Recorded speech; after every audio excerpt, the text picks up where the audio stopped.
Are you on a forklift? Yeah, yeah. You are a son of a bitch. Un saluto a Hey, tutti. Ciao, Juventini. Welcome back to the AJC. It is match day, a huge one, all right? It is the deciding second leg against Sevilla. Obviously, winner takes all. Heading to the final, the Europa League. I got Omer with me. He's got the tank top on. How are you doing, brother? I'm good. Went for the old classic wife beater one, the one that started it all. And because it's a special occasion, so I There you needed to go. go old school. I'm ready. Nice, nice. We're gonna say what's up to everybody in the AJC Army in the live chat right now. Tal saying, "Let's go, AJC Army, fired up. Think Keen is gonna bang today." Well, we're gonna need a few guys to bang today, so hopefully they do. But I'm feeling good. I'm always optimistic on game day. I'm very optimistic today as well. Anthony saying, "Omar better be wearing the good luck tank top." Doesn't really matter though. Sevilla stink. I hope they put up a stinker today. Would love nothing more. Apex, what is up, my man? Omer finoallafine, Forza Juve. Let's go, let's go. So we do have news headlines, all right. Not a whole bunch in there. We can see um, some news about some potential targets, how Juve could work to get some potential targets and everything. We'll tackle that at the end. Right now, the big thing is getting jacked up, getting hyped up for this game. All right. The nerves have been there for days leading up to this one, for me, anyways. Omar, have you been thinking about this one for days in advance like me? Have you been nervous for a while, or are you feeling okay? Oh yeah, absolutely, absolutely. Been watching the Champions League semifinals, and I'm like, shit, that's us tomorrow. And I every time I think of it, I know my belly starts churning and start to feel stressed, but positive. Yeah, I am yeah. positive. UA Boy 99 again join us from South Africa. Much love, my friend. Absolute legend. And let's do this. Let's get to the final. I'm ready. I'm ready. I'm ready for it. All right. This I can't answer just yet. All right. I am trying my best to pull some strings to make a watch along happen, but I cannot promise it just yet, everybody. Okay. But yes, Trey, let's get this W. Let's get into the final. LA, absolutely. Okay. Time to get the job done. Time to take care of business. Now, I know everybody is a little bit on edge for the lineup and everything like that, but we're going to go through the latest projection. We're going to talk about our thoughts and everything. As far as Sevilla, let's just get that out of the way and whatnot. They should have Ocampos back in the squad. He's expected to be there for them. He was kind of posing a bit of a problem. However, I will say this. I think our projected lineup will help in the fact that it's Gatti, Bremer, Danilo. Okay, so I think that'll help out. Obviously, Sandro involved in the first time, and I think that was allowing Ocampos to really cause some more damage than what could have been. So we'll go with that. Rakitic, Fernando are expected to keep their midfield places for them. Okay, in the front, it's going to be very much the same as what we saw. Okay, 4-2-3-1 is expected from them again. Bono in goal. Naves, Bade, Gudel, Acuna, the same. Okay, Fernando, Rakitic, Campos, Torres, Gomez, and Nesri. Okay, so straightforward from Sevilla. The only thing that could be different is probably the approach, because we were pretty much caught off guard with the approach in Turin. I didn't think they would be so committed to sitting back, especially after just one goal or whatnot. But I think that helped us, obviously. But today I expect it to be quite a bit different. Let's just start off with that. Do you expect it to be completely different from an approach standpoint in Sevilla and now being at home? Yes, definitely. I mean, playing in front of your own fans, it's expected to act differently. Whether Juventus do it or not is irrelevant. Other teams play differently at home. And I I saw that both Suso and Ocampos will be available, but are slated to start off the bench. tonight. And honestly, the game changed when Ocampos came out of the match. Up until that point, they were very organized, and he was their man, and Juve to control when he left the pitch. So it might be in our benefit that he isn't starting, but that was what was reported today. He might start. Yeah. We'll have to wait and see. But approach-wise, I think we're both on the same page. I'm not expecting it to be so standoffish for Sevilla, especially being at home. I expect them to come out. Juve might have to weather a bit of the storm for, 10 minutes, maybe 12 minutes, 15 minutes, and then ease their way into this one. Big shout out to Crucial. Jat, absolute legend from Sevilla, in the city for the game tonight. Enjoy, brother. I hope that you get a solid victory to celebrate and enjoy. Feel free to send us footage and whatnot. Tag us in all the footage that you tackle from the game there, okay? Enjoy. Now, we got Anthony coming here. Ciao, AGC. Need to take the crowd out of it early. Need an early goal. Scoring the first goal is critical. So I was on with Richard Carmen from Serie A Sit Down, friends of the channel, whatnot. They do great stuff too over there, tackling all of Serie A. If you're looking for all of a more overall coverage, they're great. And he asked me about going into this game and whatnot and getting the early one. Make no mistake about it. We know the numbers. We've been over this quite a bit, especially as of late. Juve has to get that first one in this one. Okay. I think there's going to be a couple goals. Not a lot, but the first one, we know how crucial that is for Juventus when we look at our record in 19 games conceding, 1 win, 6 draws, and the rest all defeats, right? So, again, huge for Juventus to come out and get one. It doesn't necessarily have to be early, but we got to get that first one. Agreed, Omer? Oh yeah, 100%. Yeah. I don't know if it will have an early goal. They probably will be on the offense in the first 10, 15 minutes. But if we can manage to get a goal in those minutes, that will be massive for us. Whatever the outcome is, I don't want to go into extra time. I want to, finalize before 90 minutes have passed. Yeah. I mean, if Juve can secure the win early, that's amazing. Yeah, getting that lead coming out of the gate hard like that is going to be big for Juventus. Anthony, again, reiterating 1 win when we concede first this year. So just don't do it. Come out, get that first one. Let's go. Starting lineup, we will talk about this and kind of break this down. So we've got Szczesny, we've got Danilo, Bremer, Gatti, Quadrado, Fagioli, Locatelli, Rabiot, Kostic, Di Maria, and Keane. Omar, is there any changes? That's the last one I saw. Is there any deviations you saw? No, I mean, Di Marzio had one, but he's never right. He's No, gambling. we're not going to count that one, yeah. Yeah, Albanese is usually very accurate with his predictions. Last time around, the game against Cremonese, it was dead wrong. But Yeah, he was totally wrong. yeah, but usually he's on point with his lineups. So We've talked about it in the previous match. Keane, we've laughed about it, but we said it will be the most Allegri thing to ever happen. It's like starting Sandro and Bonucci in the previous game, and now starting Keane, who played like 10 minutes in the past month. I mean, that's Allegri. Am I fine with it? No. But when we look overall, I'm not looking to our forwards to deliver the goals after all this season. And in defense, we have the guys who are usually in charge of creating havoc in the middle, and this is our best midfield.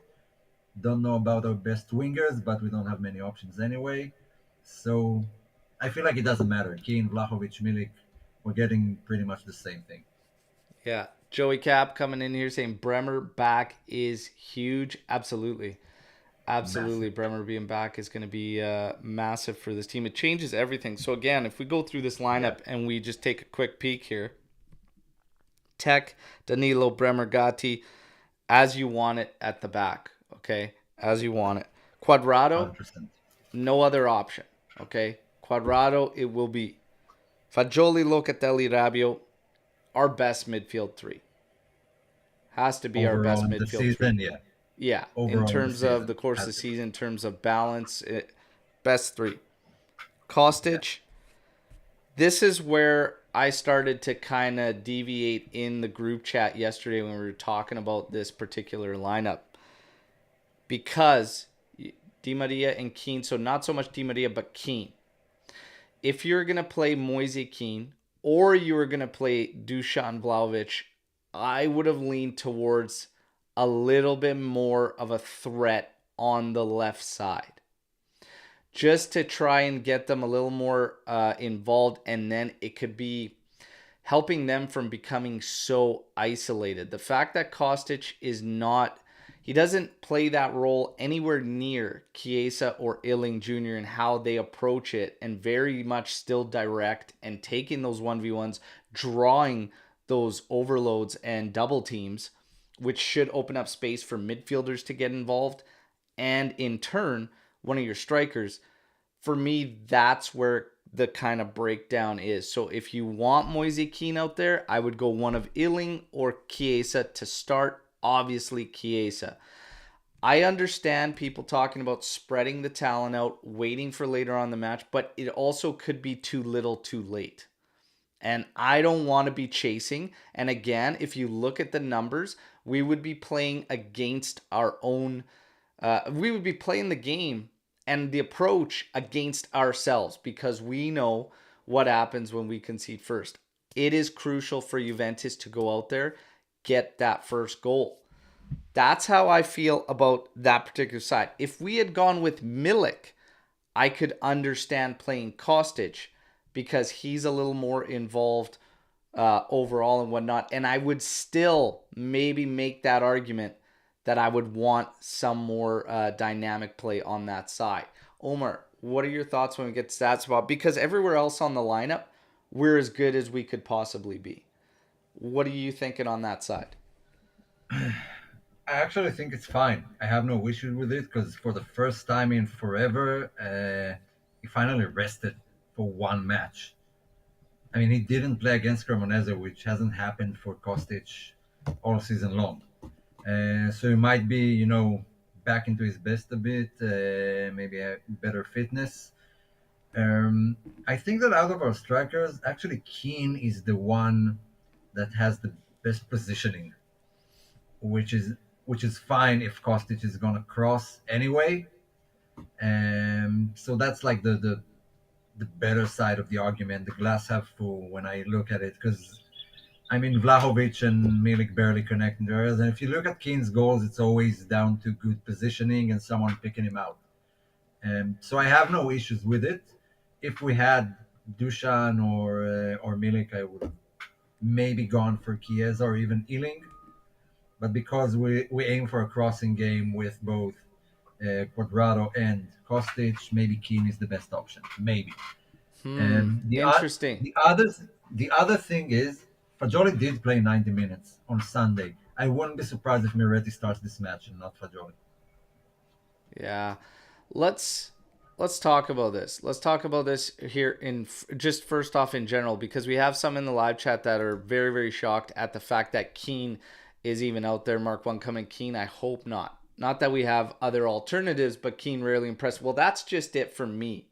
When I look at this, not one of our three strikers really is going lights out. And that's why for me it points to more of an overall team game issue and whatnot, and chemistry and whatnot. But let's talk about Keane in general and him starting, because here you got another one. Play Keane. For what reason? No way. And then you have another one here. Allegri has a habit of putting a starting 11 that makes you want to pull out every bit of hair follicles out of your head. I don't see any issue, any questions in this lineup other than for me at that left wing back role or even striker. But Keane, would you have gone with Keane, Omer? Personally, no. If I'm Max, I mean, just look across the board. You have no one standing out above the other. I feel like it's speaking like the same. It doesn't really matter. All of the strikers are underperforming, underscoring. Each one has a bit of his own traits that are useful, but I don't see them using it too much. That I would rather have Milik or Vlahovic. If we need to bring someone in, I rather it would be those two than Keane. Um, Yeah.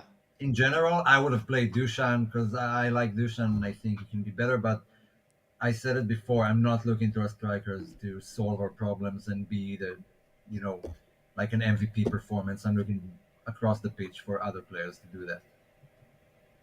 Yeah. How do you feel about this comment? So Alex P saying, think you're giving Sevilla too much credit. We need to play 15% better than last time, and it will be an easy game. Yeah, I feel like we've said it multiple times this season, and we can't really bank on it. We never know what Juve we're going to get. What's the mentality of the players showing up? I mean, in training, they look fine, they look happy, they look relaxed, but still, you got to remember some of these players is their first time in like this kind of tournaments and semifinals and stuff. Not everybody are experienced. Well, I Um, also think like, you can't sit on them and not give them credit. They've won what, yeah, 4 of the last 9 of these tournaments or something? Like it's I think they're the ultimate Europa League champions. Different managers, obviously, but they've won still, 4 of the it's like last 9 Europa League titles. Juve's in one-off games now, and we know we are our own worst enemy from game. Let's not take this one lightly going into Sevilla. yeah, 15% better that's it. than last time. I think they're going to be way better than last game. Like, again, we said it right at the start of this show. It's their approach.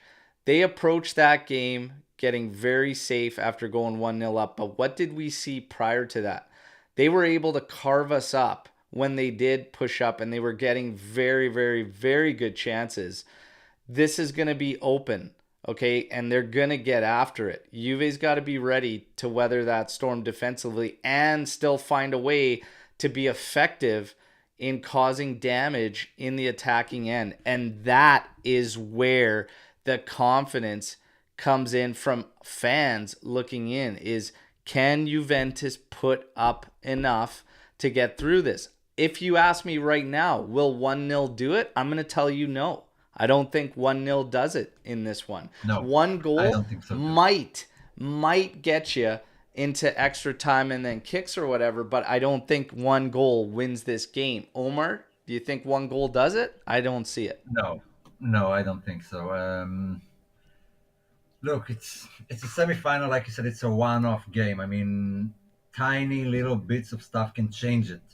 We can have all the plans we want, but if we suddenly concede a dumb penalty or a red card, either way, it might affect the entire game. So in one-off matches, I mean, it's almost always 50-50 for me. I don't count as favorites because we've seen Juve this season. We've seen Juve when it's important and when we have big matches. And this season, it's hard for me, to stay confident and positive about the way they're going to show up. I hope I'm dead wrong and Juve will come out with fire in their eyes and just burn that pitch. But they need to remember that this is a one-off match. There are no redos. Don't score one goal and sit back. You will concede. It happened Yeah. a lot of times. It's going to be very, very tight, but I don't see one goal doing it either way.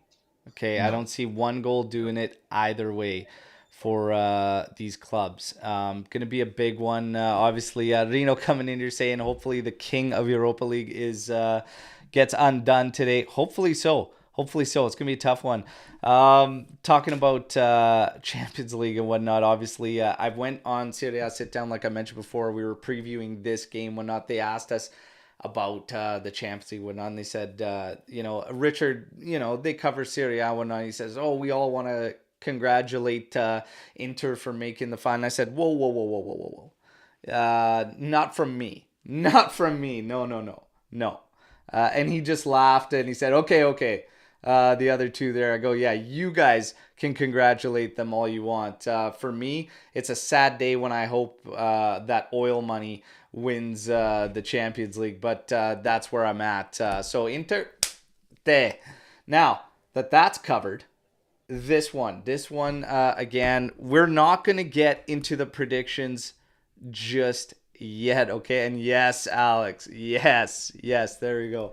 We're not going to get to predictions just yet, but this is massive for Juve, and we kind of got into that yesterday, and they were talking top four and everything, and that changes so drastically based on what could happen on May 22nd, okay, Monday. We also have a game against Empoli there. Right now, we currently sit with 8 points clear of Milan in fifth place, but all of a sudden, if it becomes 9 to 12, which is what we're hearing, it could be anywhere from 9 to 12 points. If it's 9 points, it's still doable to get in there and sneak into that top four. If it's 12, that might be it. That might be it for hitting top four. But what's interesting is when we got the news about distress of the sanctions is what they're going to focus on. So they're going to factor in, and this is just how I take it, and then I want to get your opinion, Omer, but to me it sounds like when they get into the details of Article 8, Paragraph G in distress of sanctions, and that there has to be a point penalty that has distress of sanctions, so it means it has to affect you within that particular season or whatnot. And then it gets to the question of, are we going to see a penalty this season or are we going to see it next? And for me, that's them, and that's a method of figuring out, is the penalty going to actually have an effect? If it's 9 points and we can still get out of there and whatnot, I feel like they're going to be like, well, no, then there is in fact no real penalty. They still have finished top four or whatnot. Does that make them move it to the next season, or does that make them increase the point penalty? I don't really know, but I take it like this thing could go anywhere now when you're thinking about distress of sanctions, right? What are your thoughts when you were hearing that that bit of detail there? I mean, I can't expect anything, because what I was saying is Juve, okay, they will do everything that will keep Juve out of Europe, period, not out of the Champions League. Now, if that's the case, they'll have to deduct probably more than even 12 points, and they need to have a justified reason to do it. I think Juve are sort of preparing for a scenario like that. Winning Europa League will complicate things for UEFA a lot. I don't know if it's coming even from UEFA. But I honestly don't know what to think anymore. The reports are so conflicting, and even all the judicial system is one big mess. And I feel like anything can happen. I wouldn't be surprised if they deduct us 20 points, if that's what will make us miss Europe.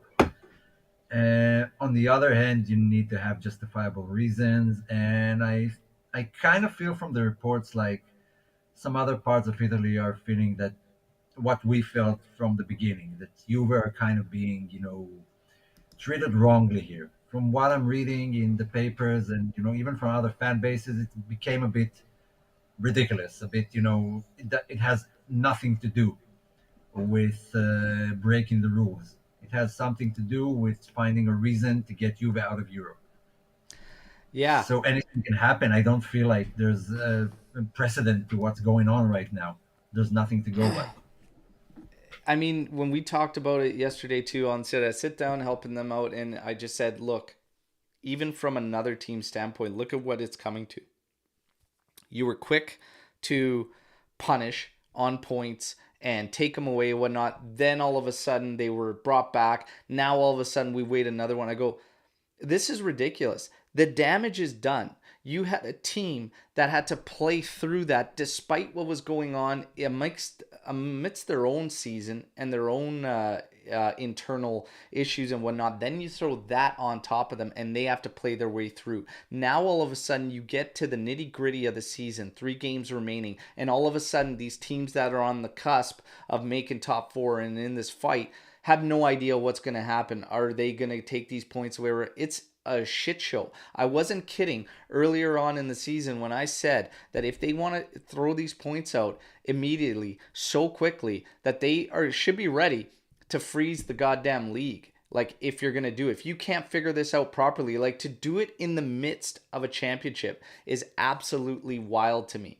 So the whole thing has been a mess from the get-go. Every single person here and in this live chat knows exactly how I feel and how I have felt about the whole case in Plus Valenza in general with no basis. And now the shitty thing is we can't even fight the lack of a foundation of rules or whatnot. And what we are forced to actually fight is the procedure, is the process and whatnot, and is these, we have to fight these tapes or whatnot of the wiretaps and everything like that, regardless of there not being an actual rule in the foundation. So it's a very, very frustrating thing. But this Europa League has become massive for Juventus. And I see the question there that comes up that says, what happens? So right here, if we fail to finish inside the top four, but we qualify by winning the Europa League title. So obviously winning the Europa League puts you automatically into the Champions League for the following season. What we have to all remember is that UEFA still has an open and active, separate investigation, completely separate from Coney, that we are going to hear the results on May 22nd, the Monday coming up here, completely separate. Do not be surprised if UEFA throws down their own punishment, which would be end of mid to end June this season, when they have to calculate and name and finalize the list of teams for next year's edition. Do not be surprised if this were to happen, if we were to make the final, win the final, that they see us out some way through a punishment of that. Look, I don't know that for sure, obviously, but I have no doubt that UEFA has a hand in this. In all the procedures and everything that went down, UEFA has a hand in it. They're not waiting to see what's going on with the trials in Italy. They know exactly what's going on, and they're into it, and they are looking for ways to do it. Yeah. Eliminating your Europa League winner, that's a bad look for UEFA. That's going to complicate things for them a lot. Getting us out of the top four, well, that's debatable. I mean, they can do that and, present to the public that they had nothing to do with it and it's all inside Italy. But I'm 100% sure UEFA has an end to this from the get-go. The minute they smell blood, they went in the water. Now, we can take it to TAR. TAR is the final destination after what happens with this Court of Appeals and Coney and whatnot. TAR is the highest, so we could go there, and there have been rumors suggesting that we could go there. George asking, what exactly is UEFA investigating? UEFA is investigating. They've just got an investigation that ties in to the salary point of view and the books point of view on both. So it's a separate investigation that is looking at not only the capital gains, but also the salary maneuvers to figure out if one way or another, if one of those seasons they did not qualify for registration. Okay, so there we go. Basically, FFP rules. That's what their investigation. Exactly. Like, it's just tied into that. If registration for those was there, then again we have to wait and see. And Animesh stating that even TAR can only give us remuneration, not points back. So it's a mess. There's a lot going on, one step at a time. The next one is May 22nd. And yes, it is laughable when you look at this and you look at the team. Look at Man City. Look at Man City and everything that's gone on. And they've got a major investigation that we all heard about that was going on for like 8 years or something. And now all of a sudden has been hush-hush since it came out. And it makes you wonder. But hey, is what it is. For Juve, it's the same as always. Amici di nessuno, everybody, okay?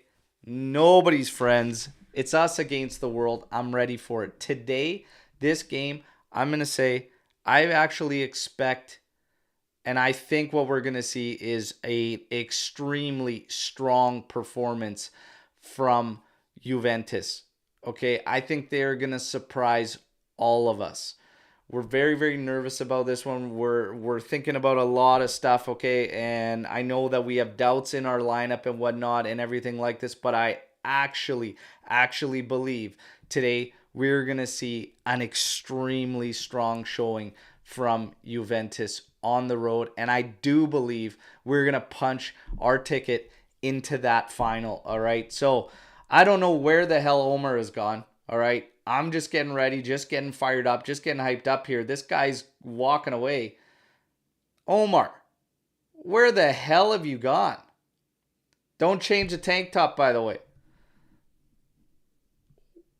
What are you doing? I'm sorry. I had to pee. Like really had to pee. That's like Unbelievable. my fifth coffee today. So sorry. wait, But yeah, you were really. I mean, we wait, wait, wait, we wait, wait, really wait, need wait, a win. wait. Wait, wait, wait. How many Okay. coffees? I think that's the fifth, but fifth, maybe fourth. Not What all the were the same. hell, I man? mean, there was one black coffee. There was one espresso. I think this is the second latte. Man, I'm on fumes here. I'm really tired. Juve is taking everything out of me.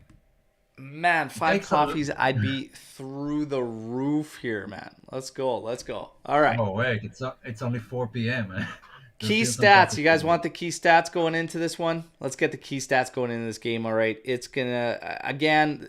I love how looking at the live chat, it's everywhere. Okay, you've got those that are, not feeling as optimistic, very, very nervous and whatnot. Then you have those that are very optimistic, okay? And I love how everyone in the live chat has also kept the predictions to themselves. Nobody let the predictions out just yet. I love how everybody is on all sides of it. I just finished saying before you had to leave that I actually think Juventus is going to put in an extremely strong showing today and catch all of us and Sevilla off guard. All right. So let's go. Omer, do you feel the same way as me? Yeah, I think I do. I mean, I feel more confident than I usually feel with this Juve, mostly because we really need it. I mean, we fans and Juve themselves, the players, that we need to create some sort of give this team some sort of winning mentality that they were lacking in the past 2 years, and this will be it. I really need Juve to win this Europa League. Yeah. It's funny how it became this thing of immediate. I remember when we were bounced from Champions League. Okay, I remember coming on here doing the show and everybody was talking about what. Obviously, it was a major disappointment and everything, and we said, well, let's try and look at the flip side. Let's try and take the positive out of here. And I very, very much remember myself and Anthony getting into the discussion of how a Europa League long run could actually be good for quite a few of these guys. Miretti, Locatelli, Fagioli, and whatnot. Like, it could really, really be good for a lot of the core guys and our pillar guys moving forward. We expected Vlahovic to be one of them. Obviously, from the striker role, I'm not just going to single him out. From the striker role, it's been a frustrating season, I think, for Juve as a whole, if I factor in all of them. But it could help all of us getting this done, including all the outside circumstances. I think would be absolutely massive, massive for this team. Let's talk about your thoughts in just overall and what it would mean and what do you see that sparking a shift in mentality from this team moving forward? Yeah, yeah, obviously. I mean, winning at a young age takes a lot of pressure off. Winning titles and stuff, and sometimes you don't get to be that lucky. And you look at players, and Messi waited his whole career for a World Cup, but Enzo Fernandez won it at 21, so that's a monkey off his back, and that would be really useful for our young guys. The guys are just starting their Juve career, and hopefully will be here for a long time. Juve has dropped off. I mean, being realistic, we're not Champions League quality. We can't make it to Champions League semifinals or finals, and it will just be disappointment after disappointment. So maybe we should take everything a step back and start from scratch.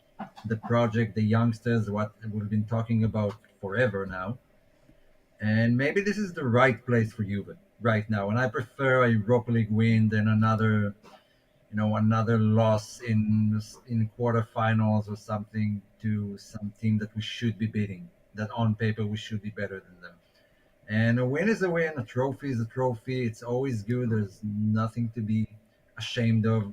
I mean, Chelsea has won it, Man United has won it, teams, and they enjoyed their celebration. They're enjoying the trophy. They didn't say, "Oh, we're better than this. We shouldn't be playing here."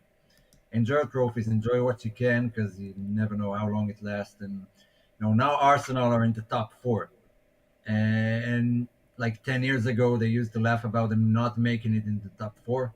In recent years, they would have given their left nut just to be in the top four, just to be in Europe. So Yeah. this season is going great for them, but it can disappear like that. Yeah. One bad mercado, one bad managerial change, and it's gone. So hold on to what you can. That's how I feel. Yeah. Let's get after it. Let's get after it. All right. Key stats: Sevilla have only lost one of their last 11 games in all competitions, okay? Until today. Sevilla have won 4 of the last 9 Europa League titles.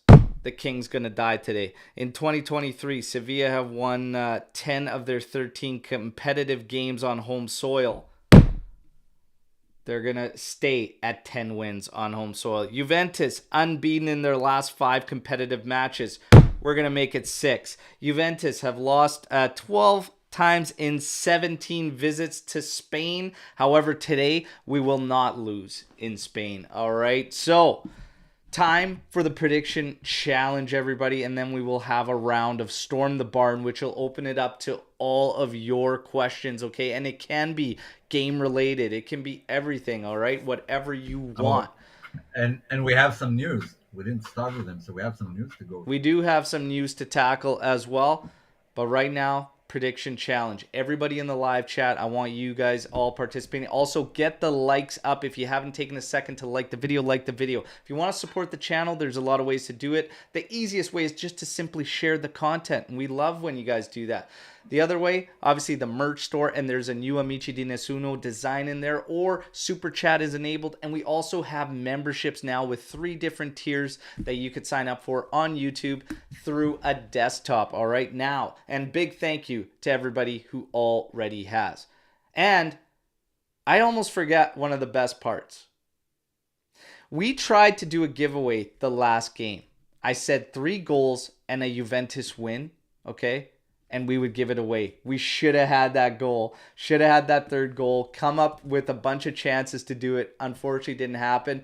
But today is another opportunity. If Juventus, okay, scores 2, they just have to get 2 goals and move on to the final. We're going to give a new home kit away, all right? So there you go. 2 goals and a win today, and that kit's going to be given away. And now we get to predictions. Are we going to be giving the kit away? Omer, you know the drill. Final score, 2 tiebreakers, all right? Let's rock. Okay, so final score 2-1, Juve. There you 2-1. go. It's going to be a tight affair. It's going to be a stressing affair, but we will come out on top. I predict a goal from a defender. I want to say Danilo.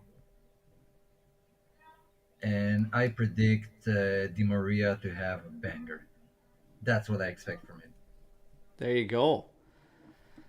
I have had 2-1 in my head for the past 3 days. Think it's going to be a 2-1 game. I'm going to call Gatti to still continue his Europa League prowess and find one. Okay, on a set piece. Is it going to be the winner or not? I'm not so sure. But he is going to get on the scoreboard. Di Maria, we need him to. And I think he will have a big game. A big game. He will contribute in one way, shape, or form. I'm not necessarily sure he's going to score a goal, but he might play a part in setting one up. That could be the deciding one. I'm also torn if Chiesa is the guy that seals it when he comes into this game, because it does appear he will not be out there from the outset. But Chiesa is one to keep tabs on as well. One way or another, 2-1. And I actually think this is going to be a strong showing from Juventus, catching a lot of fans off guard. And I hope we're right. And the reason I hope we're right is because 2 goals and Juventus moving on would mean we give away a home kit. All right, one of the new ones. Let's go. Omer says 2-1. I say 2-1. We've got a lot of positivity in here, but we also have some that think it's going to be tight, and maybe it ends here for Juventus and one calling in penalties. I did say this. Out of the two, somebody's going to kicks. But I think it's going to be on the other side. Roma and Leverkusen. I don't want to talk about the potential of going into whoever and playing that right now because I am so focused on this team and getting the job done today, and then I'll talk about who it could potentially be or who we could sack. Because right now, but I will say this, okay, right now, Juve has to worry about Juve. This story circulates throughout and follows us the entire year from start till now, coming down to the nitty gritty. And that is that Juventus is Juve's own worst enemy.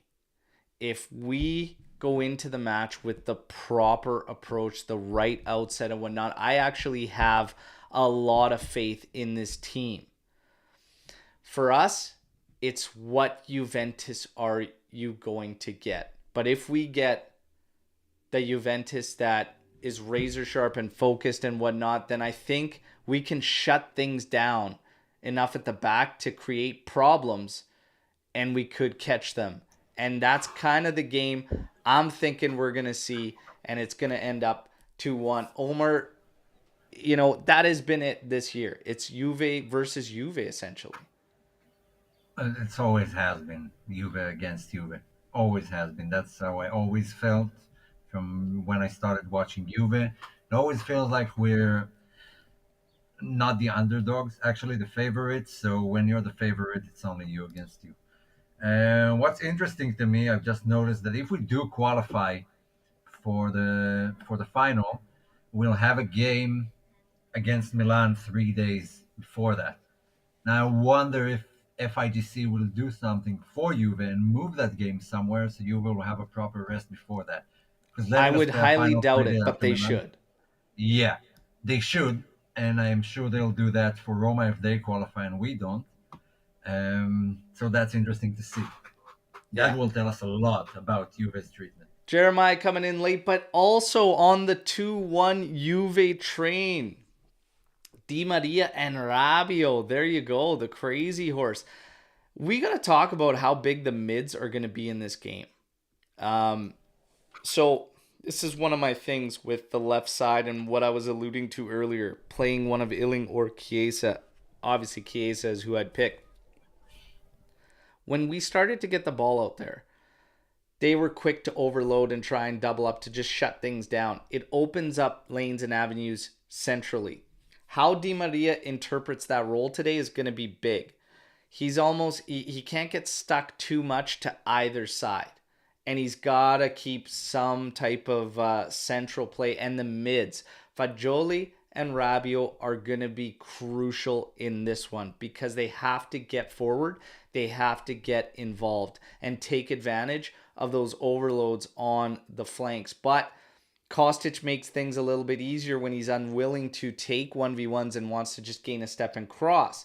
That allows Sevilla to sit back and actually just clear that out and then go from there. So again, it's one of the reasons I would like that on the flank because it's going to be important. But the midfield play is going to be huge. We need Rabiot, we need Fagioli to be big today and help Di Maria and help whoever Max goes with striker. We got a question up here that said, do you think Max throws a Paredes curveball? I think there's a curveball coming from what we've seen in terms of projections, 100%. Max in this game will definitely put something out there that we haven't heard of in the predictions. Do you think so, Omer? Yeah, I said it earlier. Paredes, I think, no chance. He played 90 minutes. They rested Luca for that reason. I think it's going to be Moretti over Fagioli. That's the shift I'm seeing. Yeah, you know what? I don't think he should do that, but it might be what he does. I also am not sold on Keane being the guy up top, and I could see something different there. I'm also not sold that he doesn't change something up in general up top when we're talking about left side also. So I definitely think something is going to change from the projections we've seen and whatnot. Alex P staying strong that he believes Paredes will be playing and he will have a master class. I don't know. I think it's going to be Luca all the way in that role today. I'd be surprised. But I wouldn't put anything past Mad Max. All right. Speaking of big games, big game records and everything, Max needs this one big time. We need this one as a team. He needs this one as our bench boss. We need to punch our ticket into that final. But we've gone through it all, and I don't want to get into it anymore. We're confident. We're optimistic. Let's hope they put in all the work and get the job done. We have time for some Storm the Barn questions, all right? But real quick, we're just going to quickly rapid fire kind of news headlines from today. And Omer, I'll let you kind of rock that, and you can bring them up. We can give our quick thoughts on it, see how everybody feels in live chat, and then run through them. You mean the news? Yeah. Okay, let's go through them. So first of all, I know let's start with something a bit depressing, and then we'll go on to the more happier stuff. Not a lot, but Quadrado is suddenly thinking, Juve are suddenly thinking of renewing Quadrado for one more season at least. What I make of that is that they're planning for some sort of penalty, maybe out of Europe, maybe some, can't buy anyone in the market, some market ban, and they are planning for it. Personally, I wouldn't do that. I told you in the group chat, it feels like you are the detention class where just no one leaves, just the same guys year after year that can progress. No one wants to take them on. So if Quadrado stays, I mean that's a bad sign because basically no one is leaving. We've heard of all those guys who run out of contracts, and all the guys that were better are not renewing. All the guys that we wanted to leave are staying, plus the guys who are coming back from their loans. That's a bad sign. That's a Yeah. really bad sign, in my opinion. I It's funny, we got into this discussion the past week about extensions and whatnot, and when I think about Sandro staying, I said if I had to choose from the two, I would pick Quadrado. The fact that Juve, and I was very vocal about that, obviously everybody saw the daily update video and whatnot, I see that as a total mismanagement when you have it in your hands and you allow an automatic renewal to hit. I understand the argument that you never want a contract to make your decisions for your coach and whatnot, but you also have to be realistic and realize that that happens quite often. Quite often.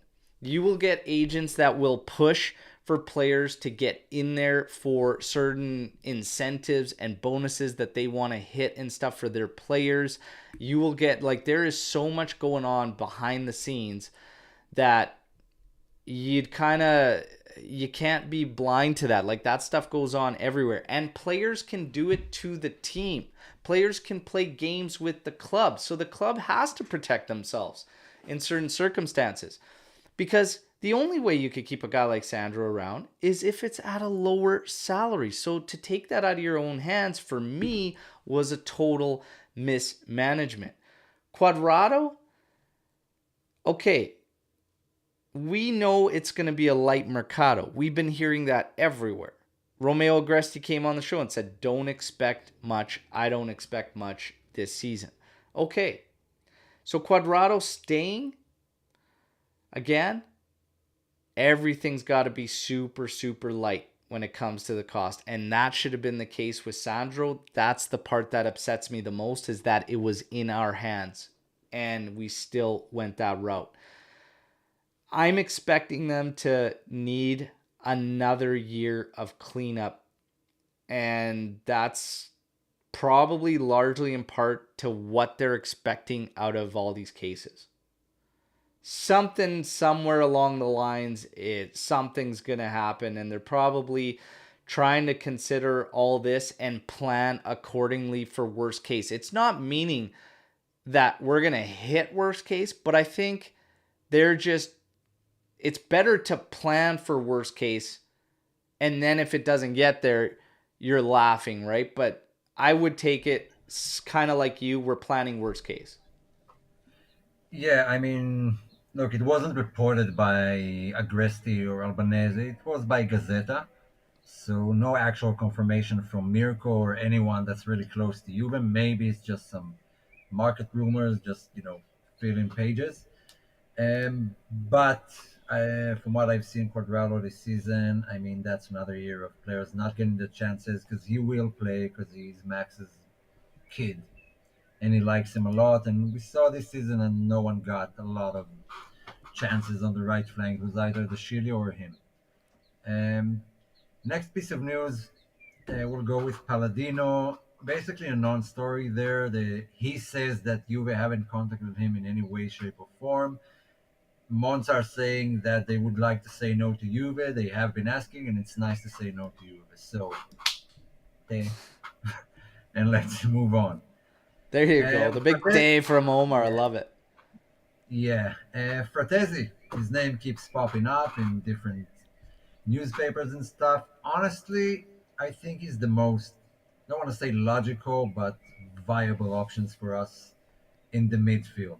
Something that is achievable even with a penalty. And I like it. I like him. I think he's a great player. I I wouldn't be opposed to Fratesi. Now, the key there is that they included some swaps, and one of the names was Zilling Jr., but they said not likely Juventus moves Zilling Jr., don't expect that, but Barnechea as well in there. We're going to have to be realistic, too, about some moves coming in. We're going to have to move some guys to bring prices down and whatnot.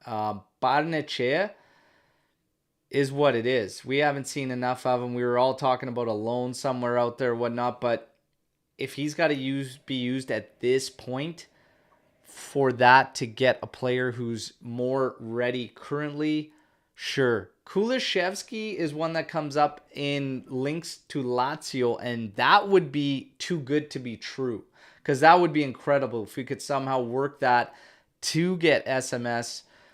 But again, the midfield's getting flooded. So you got to make decisions, because you can't have Fratesi, SMS, or whatnot. I'm thinking that they're done with SMS entirely, and Fratesi is really the only play. And what's interesting here is when you get talking about Fratesi, I've heard absolutely everything about what he wants and where he wants to go. So I really think that's still a big unknown, to be honest. Yeah, and the SMS rumors with Kulusevski, all the SMS rumors came from the same newspaper. It wasn't something that had, multiple sources. All is Il Messaggero, and they are the only ones banging this drum right now, so I wouldn't put a lot on that. Bernachea, I feel like he's expendable. Yeah. He seems to me like a future annoying Atletico Madrid player. And fine either way, but I won't cry if he leaves for, in a swap deal or something. Yeah. And the next bit of news. Oh, and we gotta remember we don't have a sporting director, so a lot of these rumors are just, Yeah. how do you know who they want to buy and extend when we don't even know who's our next guy is? Rasmus Hoyland, if Dushan leave, we heard that before. Not a lot to discuss there. The next one, let's go to the more positives one. Boulaye Dia from Salernitana, who had a fantastic season, is linked to Juve. Juve are among several clubs who want him. That came from Mirko. So that might be more credible than the rest. I think he's a great striker. He's still on loan at Salernitana. They need to buy him from Villarreal for 12 million, and then they can ship him around. I doubt they'll do that this season after buying him. But if he does come to Juve, I think that's a masterstroke. He's a great striker. Yeah, wouldn't be against it. Wouldn't be against it at all. Again, you got to make a decision. We're locked into Keane. Milik is on a very cheap renewal and whatnot, and then you have the situation circulating around Vlahovic, which is largely unknown. So we kind of got to figure that out too, right? So it's kind of Yeah, that's exactly it's a it. tricky time, right? Interesting prospect for sure, but interesting time because you're still getting the Hoyland ruling rumors as well Yeah. too, right? So But if yeah, but if Mirko is the one reporting it, it means that you are exploring options yeah, for a striker. That means they're not certain that one of the strikers is going to stay. That's what hmm I'm getting from it. yeah. Next up, the most interesting one that I saw today was you were looking for partners from to take a small like percentage of the club ownership and be involved coming from the US market, which makes a lot of sense because of the US tours and stuff and everything that's going on with the Super League that is mainly based in America. And the names are Walmart, FedEx, Amazon, or Apple. There are a few reasons in there. Jeff Bezos is a close friend of John Elkann. That will be interesting. I think that can help Juve a lot in the long term and adjusting to the new market and being one step ahead of the competition and doing something like that would benefit Juve a lot. Yeah, it's definitely something they need to. There's a couple things Juve obviously need to do immediately. One is become private, no longer publicly traded, and getting in some more funds and more of a boost. And yeah, it's a couple things they really need to do. Apple, did you mention Apple? Yeah, So Apple, yeah. funny story is one of the guys high up at Apple is a massive Juventino, and we're pretty sure that that's I Oh, had his name for a period of time, and it's funny because he's got links to an official fan club as well and everything, but we're pretty sure he's the one that pushed being a part of it and is kind of raised everything in terms of them being amongst the list of groups there. So it's very interesting stuff there. But yeah, it'd be very cool to see something like that come in to help, just help financially, help marketability too. Like if when you start looking at that aspect and the possibilities, depending on who you partner up with, right? Like there's a lot of different things that this could open up for. So yeah, I yeah, agree. Apple would be actually crazy yeah. to get And linked up with, but it's interesting stuff for sure. Now, yeah, only one more thing. There were some news yesterday that came out after the update news video that you do. Mostly interviews. So if you want, go on our Twitter page. There was one with Quadrado, with Allegri, with Buffon. There's a lot of interesting one. You can read them all there. And that's about it for news. Nothing too much. Everyone is focusing on the match today. yeah, I will say this too when we're talking about finances and whatnot. It's not even just about having, because obviously, like we have money. Okay, we have a lot of money. It's what you do with it. It's how. Like I was saying for a lot, like towards the end of Allegri's first tenure, where I did give him some leeway, was the fact that we were through that decade of dominance, one of the top teams for money pulled out of Champions League. And we were winning domestically, which means we were maxing out our resources domestically. We were getting cup doubles at home.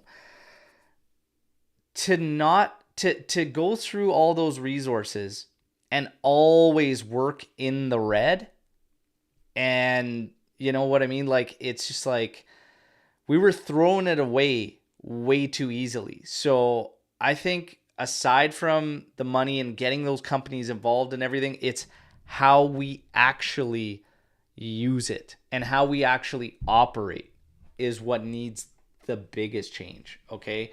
But again, Animesh not seeing any synergies between these companies and whatnot. But hey, it's again, it's the way things are kind of going, and you're seeing more and more clubs Not in football necessarily, but it is starting to move in football. But some of these groups already own clubs. Yeah, Like I mean sporting Barcelona clubs, like NFL teams and whatnot, right? Like it's happening.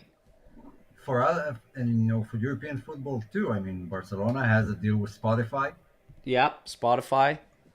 That's an interesting one. There are some more across Europe, but they are looking for the market because there's a lot of money there. These companies have tons of There's a money, lot of and money there. Yeah. they are looking to invest and take part in that because they understand that there's a lot of money in European football that can be gained from these partnerships. Yeah. Now, thank you, Omer, bringing up the news. You and Lou continue to blow my mind on how you track so much and do so much for the channel on Twitter or whatnot. Obviously, I keep it going on Instagram and I keep it going on TikTok as well, and then updates on YouTube. So all that news that I relay through daily updates is the great work that these guys put in. So thank you very, very much. Now we're going to get to some Storm the Barn. All right, let's go. First up, Jeremiah, Dusan, Di Maria, Pogba, start, bench, sell. Right now, I would probably start Di Maria, bench Dusan, and sell Pogba.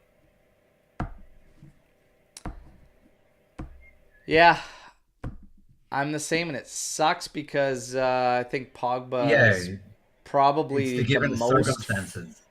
even in that short time frame of seeing on the play, he's like exactly what we need. But if he can't right now, just like the fitness puts him as the sell. Di Maria's the start and Duchan's the bench. But yeah, if we were talking about just what I see on the pitch and everything, and if Pogba was healthy, I wouldn't sell him. If Pogba was healthy, it would be Duchan sell, Di Maria start, Pogba bench.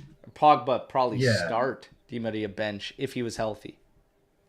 Yeah, I mean, it's, a given by the circumstances that we have. If you ask me the same question on FIFA, it flips.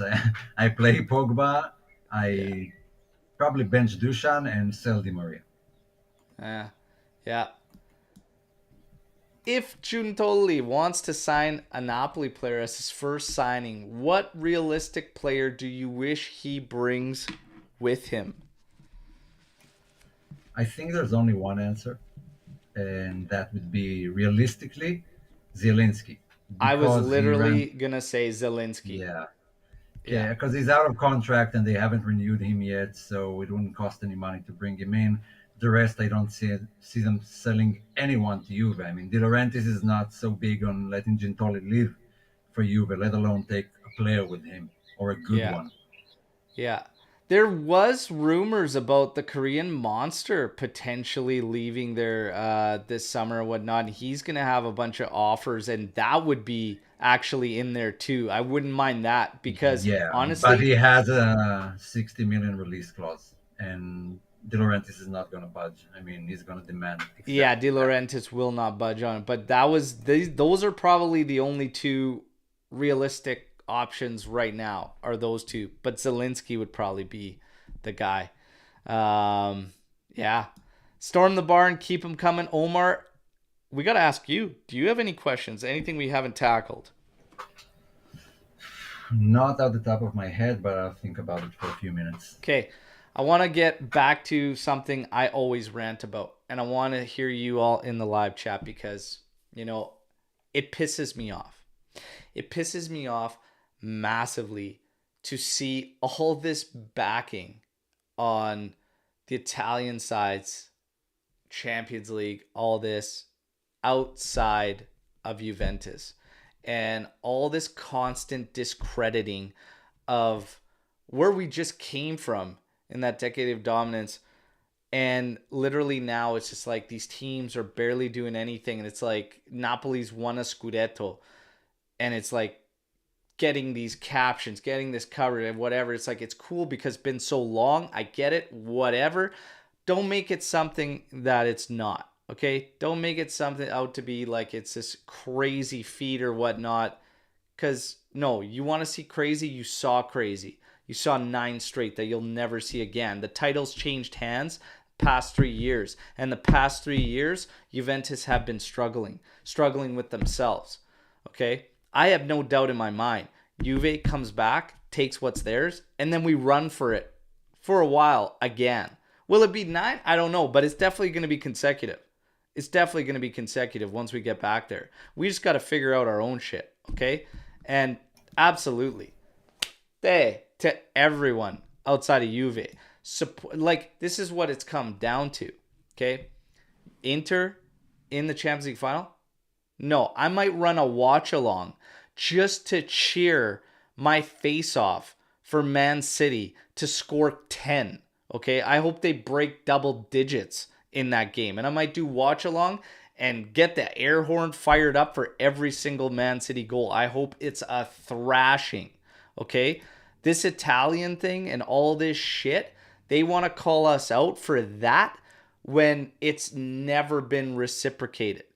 You saw our admin, and every single one of us Juventini praised them for calling them out, Napoli on a Scudetto, and saying, hey, we felt obliged to congratulate you for all the messages coming our way. Nice from admin showing there, but still sending the congratulations. Fuck all of them. I'm sick and tired of it. And Deepak saying, do it. Run the watch along just to cheer a Man City goal. The problem is, if something were to happen and somehow, some way, you would not want to see me on a watch along if somehow, some way they pulled it out. Okay. Maybe you would want to see it because I would probably smash something.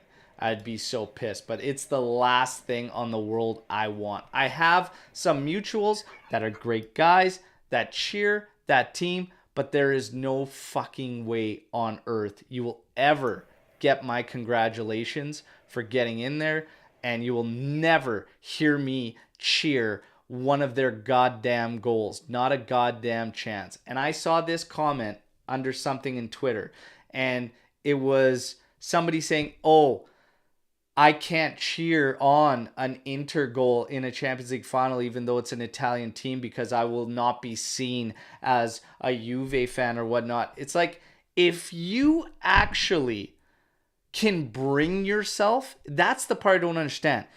If you understand everything that happened and all the history, if you can actually bring yourself to cheer on one of their goals authentically, not being paid some type of money to do, if you can actually bring yourself to do that, I'm going to tell you to go back to the history books and check things out a bit, because, I'm the last guy to put tears on fandom, and I believe everybody can support however they wish, but I seriously question how a true Juventus fan could bring themselves to cheer on a goal by this club or cheer them on like in any competition. It could be a fucking friendly, and I will hope they get destroyed. That's just me. Omer, how do you feel about that comment made out there that they will not be seen as a youth? Like, I just can't fathom bringing yourself to do that. No, I really can't imagine that. It would be interesting if they win the Champions League and we win Europa League. We'll actually meet them in a European Super Cup, which is something I don't want happening. No. I would rather meet City and get thrashed than actually lose a European Super Cup to Inter. Yeah. And it's important to know that they don't care what goes on with us. They would rather we go just get demoted to Serie B, Serie C, wherever. And when we got the points penalty, they were all happy. They were all celebrating. And I'm not talking about fans. I'm talking about players and clubs. And the minute they start talking about how unjustified it is was when we got the points back and suddenly they were pushed out of the top four. That's when they started complaining. And I'm like, no, you should have complained when it happened, because you knew that was a shit show, that it ruined the season for everyone. But you only did that when your own destiny was at stake. And you didn't look at the Italian football in its entirety and what's good for the league or not. So, fuck you. I don't care. I really don't care. I hope you get trashed. 10 goals. Where were you when we won? They tried to take out the club you love. And if you can bring yourself to support that team or cheer a goal, I seriously question how you can do it. That is like, imagine somebody tried to, you're married to the love of your life and someone tried to come in there and swoop in whatever and takes a stab at it, whatever, and you walk up to the guy and high five them. It's not happening. It's not happening. The hate is there, okay? I seriously can't fathom cheering for them. A watch along might be a play. Just so I can laugh and cheer on every single Man City goal because I hope they fucking destroy them, all right? I had to get that off my chest, though, because it was pissing me off, man, for the past couple days. All this Italy this, rah. Listen to this. The FIGC are a fucking clown show, okay? So even amongst having all these teams in European play and whatnot, the potential for an all-Italian final in Europa League, having one Italian team in the Champions League final and whatnot. And be sure that if it's an all-Italian final in Europa League, 100% of the fans that are not Juve fans will cheer for Roma. So screw all of them. Yeah, 100%. 100%. They're all going to be for Roma and whatnot. And again, going back to it, with these teams all making these deep runs and not, the FIGC won't capitalize. The FIGC isn't going to change anything they do to kind of hype everything up. This has been going for a while. Have you seen them hype anything up? I've seen one shitty promo vid. That's it. One shitty promo vid. That's it. It's garbage. They're not going to change anything. Are we going to get new stadiums everywhere that we're going to eat? No. Are we going to go into games with everybody approaching racism the same way? No. Are we going to get proper footage and be able to have monitors that fucking actually work for VAR in every stadium? No. Because it's a joke. It's a goddamn joke. And they continue to allow us to have witch hunts against us without ever backing their top sides. And then they want to complain. They want to complain over there about economy and all this and all that without realizing that it takes money to make money. Okay? And they're not willing to put it in. So if everything stays the same and we stay in the league and all this and there's no Super League or whatever, Serie A will become one of the lowest tiers out of the top 5 leagues. I'm telling you this. If they don't start changing immediately. And for anybody that believes that has anything to do with fans choosing not to cheer on other Italian teams, well then you're making a huge reach because it has nothing to do with the fans. Okay, whether I choose to support Inter in a final, which I never will do, has no bearing on Italian football. So don't try and give that to me, okay? It all comes down to what they do. The league is already plummeting, okay? And the Premier League, as much as I hate it, and I think it's just an overboard hype train, they've done well to make it that hype train.